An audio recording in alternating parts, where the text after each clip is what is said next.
જો અગર કોઈ પણ વિદ્યાર્થી કોઈ પણ એન્ટ્રન્સ ટેસ્ટ માટે પ્રિપેર કરે છે તો 11th-12th એ તો એક્સટર્નલી જ કરવું જોઈએ ને. હું એવું માનું છું કે આપણા બધાના પેરેન્ટ્સના ગોલ્ડન ડેઝ યાદ કરીએ તો એ સ્કૂલિંગ ડેઝ હતા.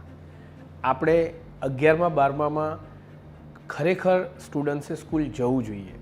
ઇનફેક્ટ એવી સ્કૂલ પસંદ કરી લેવાની કે જ્યાં તમે અર્લીએસ્ટ 12 o'clock કે 12:30 બપોર સુધી છૂટી જાઓ અને પછીના સમયમાં બીજી તૈયારી કરી શકો. પણ ડમી કલ્ચર તરફ ન જઈ અને સ્કૂલ જતા થવું જોઈએ. આપણે જો કોઈ પણ એન્ટ્રન્સ ટેસ્ટ માટે પ્રિપેર કરતો હોય તો આપણો ગોલ તો એ જ હોવો જોઈએ ને કે એન્ટ્રન્સ ટેસ્ટમાં સારા માર્ક્સ આવવા જોઈએ, પછી 11th-12thનું રિઝલ્ટ જે બી આવે. આપણે એક વાત યાદ રાખવાની છે કે હંમેશા ઝાડને જેમ પાણી આપણે મૂળમાં પાઈએ છીએ એના ડાળી ઉપર નહીં, એવી રીતે આપણું 11th-12th કે આપણું ગ્રેજ્યુએશન એ આપણું રૂટ છે. એટલે એને તો સ્ટ્રોંગ બનાવવું જ પડશે અને એમાં મિનિમમ પર્સન્ટેજ આપણે લાવવા પડશે. નહીંતર એન્ટ્રન્સમાં હું ભલે ફર્સ્ટ રેન્ક આવું પણ હું બોર્ડમાં અમુક મિનિમમ પર્સન્ટેજ નથી લાવતો તો હું એ લાઇનમાં નહીં જ જઈ શકું. હવે માની લો જે એન્ટ્રન્સ ટેસ્ટ આપી છે એ એન્ટ્રન્સ ટેસ્ટમાં રિઝલ્ટ ખરાબ આવ્યું છે. હવે ખરાબ રિઝલ્ટ આવે એના પછી મારે વરસ બગાડીને ફરીથી એન્ટ્રન્સ ટેસ્ટ આપવી જોઈએ કે પછી એ ખરાબ રિઝલ્ટ સાથે જે કોલેજમાં એડમિશન મળતું હોય એમાં લઈ લેવું જોઈએ? જો કોઈ કારણસર મેડિકલ ઇમરજન્સીના કારણે કોઈક મારા માર્ક્સ ઓછા આવ્યા છે તો આપણે એનો ફરીથી ટ્રાય કરવો જોઈએ, ડ્રોપ લેવો જોઈએ. પણ આ કારણ ન હોય અને મારા માર્ક્સ ઓછા આવ્યા છે તો એનો અર્થ એ છે કે ભગવાન આપણને જે ખાનામાં સેટ કરે ત્યાં સેટ થઈને સૌથી સારામાં સારી મહેનત કરી અને આગળ વધવું જોઈએ જે બી કોલેજ મળે એની અંદર. હવે સર મારે તો એન્ટ્રન્સ ટેસ્ટમાં સારા માર્ક્સ જોઈએ છે તો તમે મને એટલે એક વિદ્યાર્થીને શું ટિપ આપશો અને એમના પેરેન્ટ્સને શું ટિપ્સ આપવા માંગો છો? આના માટે તમારે આખો વિડીયો જોવો પડશે.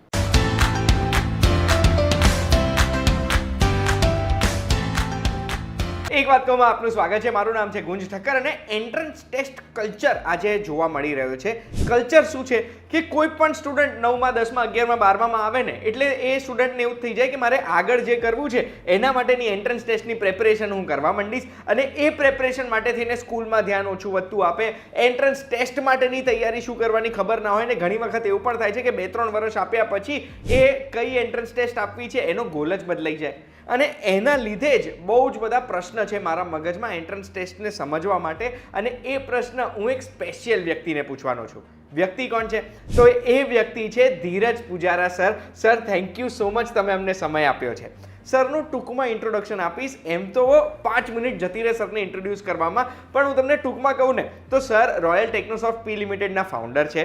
સર વર્લ્ડના યંગેસ્ટ જાવા પ્રોગ્રામરના મેન્ટર છે. સરના જે સ્ટુડન્ટ્સ છે એ સ્ટુડન્ટ સ્ટીફન હોકિંગ્સ જોડે કામ કરેલું છે, ગૂગલ માઇક્રોસોફ્ટમાં કામ કરેલું છે. અરે ભારતની પણ મોટી મોટી કંપનીઝમાં જે સરના સ્ટુડન્ટ્સ પ્લેસ્ડ છે. આપણે કોલેજીસની વાત કરીએ તો સરના સ્ટુડન્ટ્સને હાર્વર્ડ, સ્ટેનફર્ડમાં એડમિશન મળેલું છે.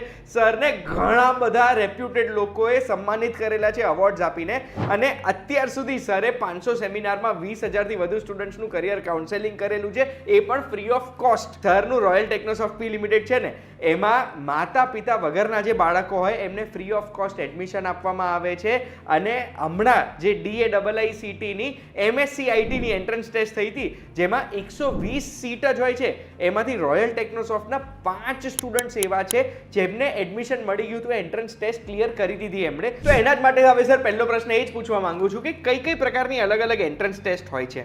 બેઝિકલી એન્ટ્રન્સ ટેસ્ટની વાત કરીએ તો આના 2 ડિવિઝન છે કે મારે ગ્રેજ્યુએશન પછી કોઈ કોલેજમાં એડમિશન લેવું છે કે મારે માસ્ટર્સ પછી લેવું છે. કેમ કે આ વિડીયો આપણે DIICT માટે બનાવીએ છીએ તો પહેલાં આપણે માસ્ટર્સ માટેની વાત કરી લઈએ, પછી ગ્રેજ્યુએશન ઉપર આવીએ. તો જે વ્યક્તિ BCom કરી રહ્યું છે, BBA કરી રહ્યું છે, BCA કરી રહ્યું છે કે BSc IT કરી રહ્યું છે, અન્યથા કોઈ બી ગ્રેજ્યુએશન કરી રહ્યું છે અને જેને 11th-12thમાં મેથ્સ, સ્ટેટ્સ કે કમ્પ્યુટર્સ ક્યાંક કરેલું છે, એમના માટે આ એક બહુ સરસ તક છે. ધીરુભાઈ અંબાણી ઇન્સ્ટિટ્યૂટમાં એક માસ્ટર્સ ઇન IT અને ડેટા સાયન્સ કોર્સ ચાલે છે. આપ એની એક એન્ટ્રન્સ એક્ઝામની તૈયારી આપ જ્યારે ગ્રેજ્યુએશનના 3rd યરમાં હો ત્યારે સ્ટાર્ટ કરી શકો છો અને એ એન્ટ્રન્સ એક્ઝામની અંદર generally programming, basics, C, mathematics, reasoning અને ઇંગ્લિશ આ વસ્તુઓ પૂછાય છે, જેની તૈયારી તમે 3rd યરના સ્ટાર્ટમાં કરી શકો છો અને જૂનમાં આ એક્ઝામ આવતી હોય છે. અને ડેફિનેટલી ત્યાં એડમિશન મળ્યા બાદ આપના રેઝ્યુમમાં એક બ્રાન્ડ વેલ્યુનો લોગો લાગે છે. આના સિવાય જો તમારું DICTમાં સિલેક્શન ન થાય તો MSc IT અને MCA કરવા માટેના ઘણા બધા રસ્તા છે. તો MCA માટે તમે CMAT આપી અને નિરમા જેવી સારી યુનિવર્સિટીમાં એડમિશન લઈ શકો છો. બોમ્બેની અંદર બી નરસિંહ મોહનજીથી લઈને બહુ જ સારી કોલેજો છે. સિમ્બાયોસિસ છે પૂનામાં, ક્રાઇસ્ટ કોલેજ છે બેંગ્લોરમાં. ત્યાં બધે જ તમે MCA અથવા MSc IT કરવા જઈ શકો છો આપ ગ્રેજ્યુએશનના પછી એક એન્ટ્રન્સ આપીને. આપણા ગુજરાતમાં એક કોમન એન્ટ્રન્સ છે CMAT, જે MCA માટે અને ગુજરાત યુનિવર્સિટીના અંડરમાં જેટલી બી કોલેજો આવે છે એના માટેનું મેરિટ CMAT દ્વારા બહાર પાડવામાં આવે છે. તો આ ગ્રેજ્યુએશન પછી જો તમારે ઇન્ડિયામાં MBA કરવું હોય તો CAT એક્ઝામ્સ છે અને CMAT એક્ઝામ છે. એવી રીતે MCA કે MSc IT કરવું હોય તો CMAT એક્ઝામ છે અને MSc IT માટે અલગ અલગ કોલેજોની પર્સનલ ટેસ્ટ બી હોય છે. જેમ કે આપણા ગાંધીનગરમાં નેશનલ ફોરેન્સિક એટલે GNFSU Gujarat national forensic university છે, ત્યાં બી MSc ઇન સાયબર સિક્યોરિટી ચાલે છે. એની બી એક અલગથી એન્ટ્રન્સ ટેસ્ટ લેવામાં આવે છે. તો આ બધી માસ્ટર્સ આપણે ઇન્ડિયામાં આ રીતે એન્ટ્રન્સની તૈયારી કરી શકીએ છીએ. ફોરેન જવું છે મારે માસ્ટર્સ કરવા તો ડેફિનેટલી GRE ને GMAT. જો મારે MBA તરફ જવું છે તો GMAT આપવી પડશે.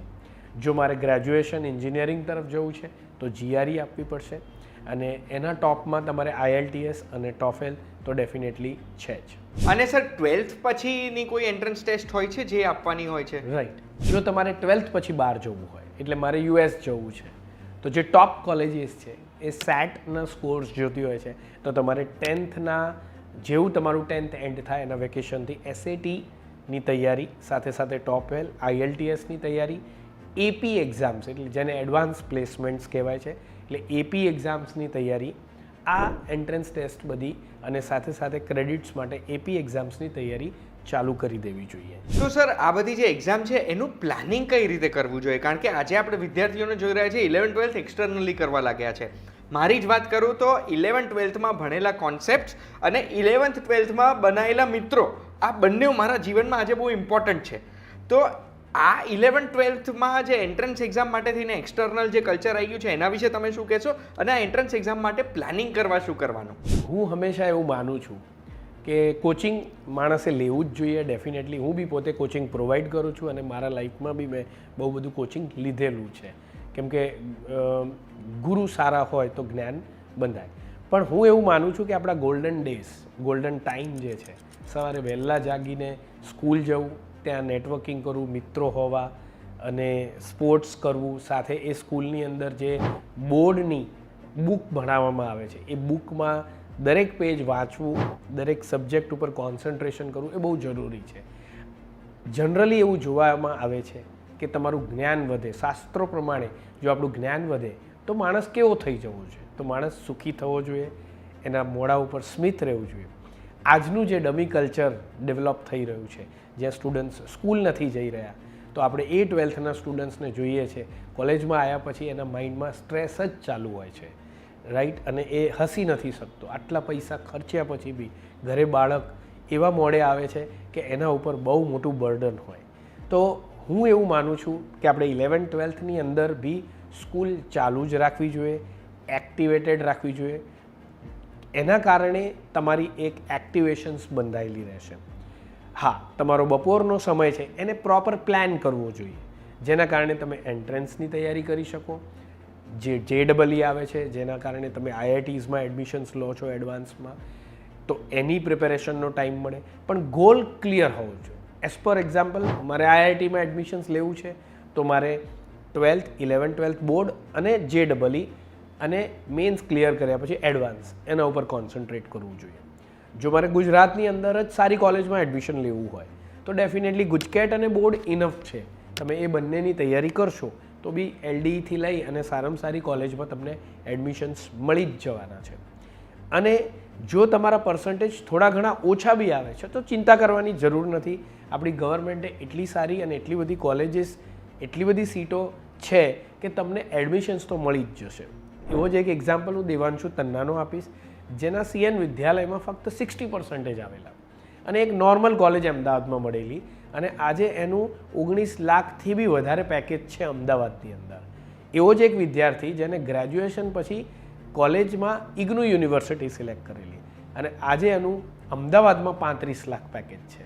એટલે જ્યારે તમારા માર્ક્સ જે આવે છે એ પ્રમાણે આપણે કોલેજમાં સેટ થઈ જવું જોઈએ અને સૌથી વધારે મહેનત કરવી જોઈએ. ટેલેન્ટ ઉપર, નોલેજ ડેવલપમેન્ટ ઉપર વધારે ધ્યાન આપવું જોઈએ. તો હવે સર, આ બધી એન્ટ્રન્સ ટેસ્ટની જે તમે વાત કરી એમાં એવા કયા કોમન સબ્જેક્ટ છે જે નાનપણથી ફોકસ કરવા જ જોઈએ, જે એન્ટ્રન્સ ટેસ્ટમાં એમને હેલ્પ કરશે જ?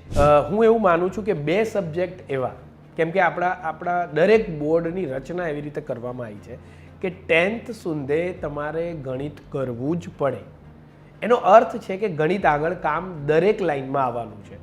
વેધર તમે MBA કરો, MCA કરો, BBA કરો, states maths is a very compulsory. Even આજકાલ ડોક્ટરેટમાં જાઓ અને આગળ તમારે ડેટા સાયન્સ કરવું છે, AI કરવું છે, તો મેથ્સ ઇઝ કમ્પલસરી. એટલે વ્યક્તિએ એક મેથ્સ અને એક ઇંગ્લિશ, આ 2 સબ્જેક્ટ એવા છે જેને સાઈડમાં તમારે કરતા રહેવું જોઈએ. વેધર તમે કોમર્સ સિલેક્ટ કર્યું હોય, સાયન્સ સિલેક્ટ કર્યું હોય, એ 2 સબ્જેક્ટને સતત પ્રેક્ટિસ કરતા રહેવું જોઈએ. કેમ કે માસ્ટર્સની અંદર તમારે MBAની બી એક્ઝામ આપવી હોય તો ત્યાં મેથ્સ સ્ટેટ્સની જરૂર પડે છે અને ઇંગ્લિશની જરૂર પડે છે. હવે રોયલ ટેકનોસોફ્ટ પી લિમિટેડના જે પેલા 5 વિદ્યાર્થીની મેં વાત કરી હતી કે જે DAIICTમાં 120 સીટમાંથી 5 સીટ એમને મળી છે, એ દરેક વિદ્યાર્થીને પણ હું તમને મળાવવા માંગુ છું. ફ્યુચરમાં મારા ગોલ્સ છે કે આટલી ટોપ કોલેજમાં અગર હું છું તો હું બેસ્ટ પ્લેસમેન્ટ લઈને સરનું અને બધાનું નામ કરું અને એટ ધ એન્ડ હું એક મારી કંપની બી ઓપન કરીશ, બટ આફ્ટર સમ એક્સપિરિયન્સ. અને આ જ કોલેજ એટલે કેમ કે this college comes in top 1% of India and it is a national college. That's why my goal was to join in this college. કેમ DAIICT? બિકોઝ DAIICT ઇન્ડિયાની ટોપ IT કોલેજીસમાંથી આવે છે અને ફ્યુચરમાં સારું પ્લેસમેન્ટ, સારા પ્રોજેક્ટ્સ ઉપર હું કામ કરી શકું. IT જોઈન કરવા પાછળ મારો મોટો રીઝન એ જ છે કે હું જે કોલેજમાં છું એ કોલેજ એમાં રિસર્ચ બહુ જ સારી થાય છે, તો મારે એવી કોઈક રિસર્ચ કરવી છે જેનાથી હું કંઈક મોટું રિવોલ્યુશન લાવી શકું એની વર્લ્ડની અંદર. આ એક્ઝામ ક્રેક કરવામાં સૌથી મોટું શ્રેય છે ધીરજ સરનું. મને આ કોલેજ વિશે ખબર બી નથી, બટ એમને મને ગાઈડ કર્યા અને એમને એવી ફેકલ્ટીઝ પ્રોવાઈડ કરી કે હું એક્ઝામ ક્રેક કરી શકું. આમાં સૌથી મોટું કન્ટ્રીબ્યુશન ધીરજ સરનું છે, બિકોઝ મને આ એક્ઝામનું કે એનું કંઈ નોલેજ નહોતું. એમણે જ મને ગાઈડ કર્યું દેટ તું DAIICTની એક્ઝામ આપ અને થઈ જશે. હું એક્ઝામ ક્રેક કરવા માટેનું શ્રેય ધીરજ સરને આપવા માગું છું, બિકોઝ હું જ્યારે કાઉન્સેલિંગ માટે ગઈ હતી એડમિશન માટે, ત્યારે જ એમણે કીધું હતું કે આપણે માસ્ટર તો DAIICTમાંથી જ કરીશું. એટલે ત્યારથી થોડું મોટિવેશનને મળવાનું ચાલુ થયું. DAIICT ક્રેક કરવા માટે સૌથી મોટો શ્રેય હું ધીરજ સરને આપીશ, કેમ કે જ્યારે હું IT ફિલ્ડમાં અંદર આવવાનો હતો એ વખતે મને ધીરજ સરે કીધું જ હતું કે આપણે માસ્ટર્સ તો DAIICTમાંથી જ કરશું. એટલે એમના ગાઈડન્સ થ્રુ ખબર પડી આ DAIICT કોલેજની અને એટલે મેં એમાં એડમિશન લેવાનો ટ્રાય કર્યો. આઈ થિંક સર, આ દરેક વિદ્યાર્થીએ તમારામાં આપેલી ટિપ્સને ફોલો કર્યું હશે ને એટલે જ કદાચ આટલું ઇઝીલી એ ક્રેક કરી શક્યા હશે આ એન્ટ્રન્સ ટેસ્ટ અને આવી રેપ્યુટેડ કોલેજમાં એમને એડમિશન મળ્યું હશે. એન્ટ્રન્સ ટેસ્ટને લઈને મને જેટલા જનરલ ક્વેશ્ચન્સ હતા એ મેં સરને પૂછ્યા છે. અગર કોઈ સ્પેસિફિક પ્રશ્ન છે તો સ્ક્રીન ઉપર દેખાય છે એ નંબર ઉપર તમે કાઉન્સેલિંગ ટાઈપ કરજો અને વોટ્સએપ કરજો. એનાથી શું થશે, સરની ટીમમાંથી કોઈ વ્યક્તિ તમારા ટચમાં આવશે અને સરના ફ્રી ઓફ કોસ્ટ કાઉન્સેલિંગ સેશનની માહિતી તમને પહોંચાડશે અને સરની એક અપોઇન્ટમેન્ટ લઈ આપશે. આ વિડીયોની માહિતીથી મને તો ઘણું બધું જાણવા મળ્યું છે અને એન્ટ્રન્સ ટેસ્ટને લઈને આપણે કઈ રીતે પ્રિપેર કરવું જોઈએ એને લઈને તમને પણ ઘણું બધું જાણવા મળ્યું હશે. આને લઈને તમારે કોઈ વસ્તુ અમારી સાથે શેર કરવી છે તો કમેન્ટમાં શેર કરજો અને આવી જ માહિતી માટે એક વાત કહું, જોતા રહેજો VTVGujarati.com પર. આપણે ફરી મળીશું. Thank you so much. ધન્યવાદ સર.